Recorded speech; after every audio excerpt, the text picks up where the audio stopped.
Welcome to Carvaganza and Let's Talk About Cars. Sekarang saya sedang ada di kota Solo bersama Wuling Alves. Dan ya, saya sedang menghadiri undangan dari Wuling Motors untuk test drive Wuling Alves menuju beberapa kota. Mulai dari Solo ke beberapa kota di Provinsi Jawa Tengah sampai nanti berakhir di kota Yogyakarta.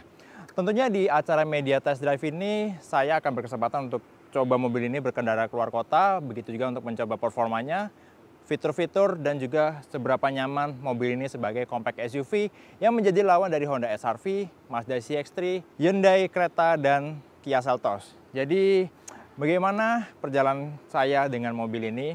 Ikuti terus video ini.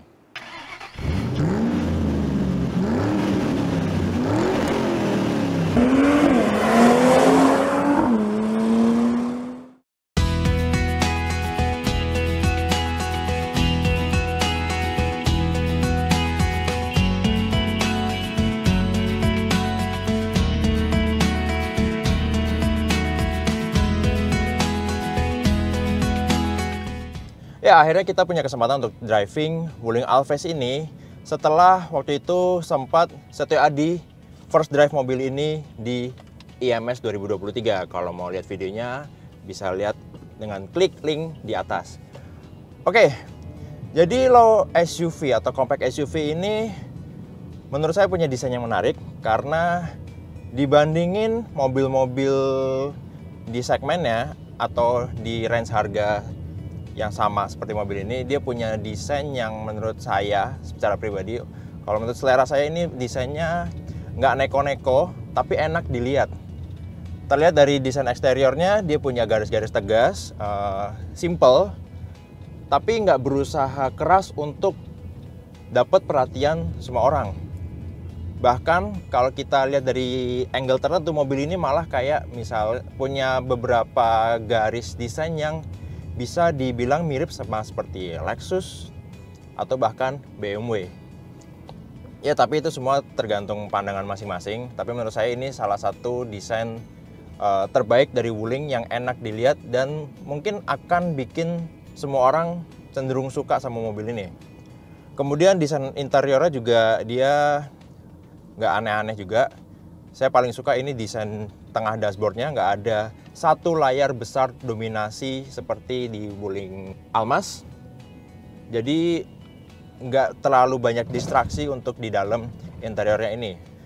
Desain setirnya juga flat bottom, kelihatan sporty, simple juga, senada sama tema desain interiornya.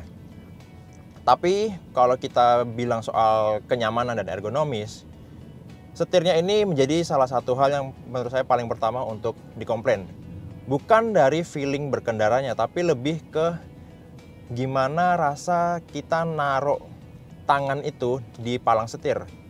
Karena di palang setirnya ini, terutama di angka 9 dan 3, jam 9 dan 3, itu kerasa terlalu tajam, terlalu kasar patahan garis atau lekukan garis dari panel bodi setirnya ini. Jadi di jempol itu kurang nyaman, kayak apa ya, kayak ketusuk, walaupun nggak tajam tapi kerasanya kurang enak. Mungkin kalau diperhalus lagi lekukannya itu bisa lebih enak untuk nyetir mobil ini dalam jangka waktu yang panjang. Kemudian posisi berkendaranya cukup enak, walaupun pengaturannya masih, untuk joknya masih manual. Kemudian untuk setirnya cuma pengaturannya tilt ya, nggak bisa teleskopik. Tapi not a big complaint, seenggaknya bisa dapat posisi berkendara yang cukup nyaman dengan tinggi badan saya 170 cm. Oke, bicara soal impresi berkendara mobil ini. Dengan mesin yang dibilang sama seperti Wuling Convero dan Formo, Alves menjadi pertama kalinya di seluruh line up Wuling dengan mesin VTEC 1500 cc-nya yang dikombinasikan dengan transmisi CVT. Untuk kombinasinya mungkin ini bukan yang terbaik di kelasnya, karena kalau misalnya kita bicara driving dalam kota, ya dia cukup oke, cukup nyaman karena delivery output di putaran bawahnya linear. Tapi kalau kita butuh performa yang lebih tinggi, misalnya kalau kita mau nyalip seperti kita pernah coba sebelumnya di jalur dari Solo ke daerah pantai selatan Yogyakarta, itu kita benar-benar harus memaksa mobil ini keras banget. Karena untuk mencapai atau menambah kecepatan aja, mobil ini nggak cukup cuma kita bejek pedal gasnya. Karena kita harus nunggu lama juga sampai RPM-nya naik, kemudian dia sampai ke torsi optimal, sampai dia menambah kecepatan yang kita inginkan untuk nyalip. Tapi intinya performa dari Wuling Alphest ini masih perlu di-improve lagi, terutama dari delivery output antara mesin sama transmisinya untuk akselerasi di mid-range dari 1500 RPM sampai ke atasnya. Kemudian bicara soal suspensinya. Untuk perjalanan dalam kota juga mobil ini suspensinya cukup nyaman karena terasa firm tapi nggak terlalu keras juga. Tapi kebalikan kalau kita coba mobil ini di jalur atau jalanan yang rusak, karena seperti yang saya sama beberapa teman lain di mobil ini cobain waktu ke arah pantai, ketemu jalan rusak, itu bener-bener nggak nyaman karena terlalu keras untuk penumpang khususnya. Jadi bahkan saya sempat duduk di belakang, itu bener-bener hampir mabok karena guncangan bodinya itu kencang banget, suspensinya keras, walaupun mobil ini punya ban yang profilnya tebal, tapi ternyata nggak menjamin. Mungkin lebih karena ke jenis suspensi yang dipakai, karena di belakang itu masih torsion beam, belum pakai independen seperti di Wuling Almas. Tapi seenggaknya mobil ini punya karakter berkendara yang lebih dinamis, lebih agile, lebih compact dibandingkan Wuling Almas tentunya. Karena selain dimensinya, mobil ini juga punya karakter kemudi yang presisi, tapi at the same time, dia untuk putarannya itu halus banget. Karakter tipikal electric power steering, nyaris nggak ada feeling, tapi akurasinya cukup baik. Kalau kita bicara soal fitur, sekarang pabrikan pada berlomba-lomba untuk nyediain ADAS di mobilnya, terutama di kelas yang menengah. Itu jadi segmen yang benar-benar menarik untuk menggoda konsumen punya mobil dengan fitur yang melimpah. Ya, nggak terkecuali dengan Wuling melalui Alphest-nya ini yang varian tertinggi yaitu Alphest EX. Dia udah dilengkapi dengan Win yang jadi voice command untuk sistem infotainment dan beberapa fungsi dari interior. Kemudian ada ADAS-nya juga yang disebut dengan Wise ya. Tapi porsi yang diberi oleh Wuling untuk ADAS-nya di Alphest ini terbilang cukup menurut saya, nggak berlebihan, nggak terlalu banyak, jadi nggak jadi kompromi untuk kenyamanan berkendaranya. Pertama, fitur dari ADAS di Alphest ini ada di automatic emergency braking yang akan ngasih pengereman otomatis kalau kita lengah bereaksi sama ada kendaraan lain di depan yang mendekat secara cepat. Kemudian ada lane departure warning yang akan ngasih peringatan kalau kita nginjek atau ngelewatin marka lajur di jalan tanpa kita pasang lampu sen dulu. Kemudian yang ketiga adalah adaptive cruise control. Ya, jadi cruise controlnya ini bisa menyesuaikan kecepatan dengan kendaraan lain di depan secara otomatis yang sudah kita inginkan. Begitu juga jarak antara mobil kita dengan kendaraan lain di depan.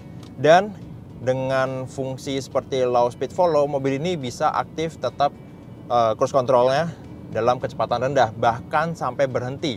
Dan kita tetap bisa menikmati adaptive cruise controlnya setelah kita berhenti waktu mau melanjutkan perjalanan dengan cuma injek pedal gasnya aja untuk kita ngikutin lagi kecepatan mobil di depan kita. Jadi ya menurut saya itu fitur ADAS yang tersedia di mobil ini cukup, nggak kebanyakan, dan sesuai yang dibutuhkan dengan kebiasaan mengemudi kita sehari-hari terutama di dalam kota. Harus diakui untuk keseluruhan impresi berkendaranya, Wuling Alphest perlu berbenah diri.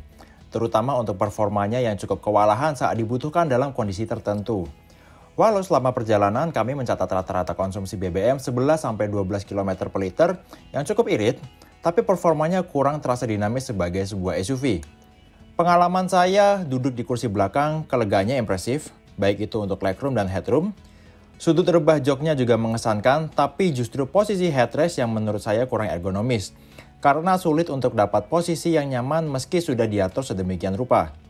Penumpang belakang juga harus berebut semburan AC karena hanya ada satu ventilasi tersedia. Harus diakui daya tarik utama Wuling Alphest adalah harganya. Tidak sampai 300 juta rupiah, Alphest bisa merebut konsumen dari berbagai segmen. Mulai dari compact SUV sendiri, lalu hatchback, low MPV, bahkan LCGC. Overall, Wuling Alphest menurut saya lebih cocok untuk menjadi SUV urban yang diandalkan untuk menemani mobilitas harian di dalam kota.